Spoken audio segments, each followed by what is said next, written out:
தஞ்சை பெரிய கோவிலுக்கு ஒரு மிகப்பெரிய சாபம் இருக்கிறதா ஒரு பெரிய கட்டுக்கதை இருக்குது. இந்த கோவிலுக்கு வர விஐபிஸ்க்கு ஆட்சி பறிப்போகும் அல்லது உயிர் போகும் அப்படிங்கிறது ஒரு மிகப்பெரிய நம்பிக்கையாகவே இருக்குது. 1980 காலகட்டத்தில் தஞ்சை பெரிய கோவிலுக்கு இந்திரா காந்தியும் எம்ஜிஆரும் வருகை தந்திருக்காங்க.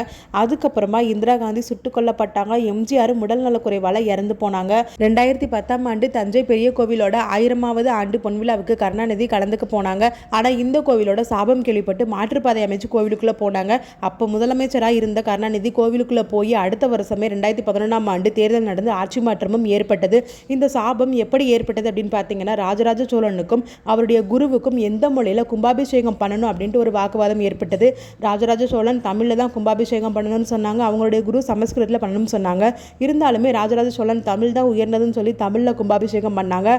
அதற்கு கோவப்பட்ட ராஜராஜ சோழனுடைய குரு, நீயும் இந்த கோவிலுக்கு வர எந்த மன்னனும் இந்த கோவிலோட மெயின் பாதை வழியா உள்ள வந்து ஆட்சி பறிபோகும் அல்லது உயிர் போகும் அப்படின்ட்டு சாபம் கொடுக்குறாங்க. இது கட்டுக்கதையாவே இருந்தாலுமே நேற்று வந்த நரேந்திர மோடி கங்கை கொண்ட சோழபுரம் வந்துட்டு எதுக்காக தஞ்சை பெரிய கோயிலுக்கு வராமல் போனாங்க? உங்களோட கமெண்ட்டை மறக்காம கீழே பதிவு பண்ணுங்க.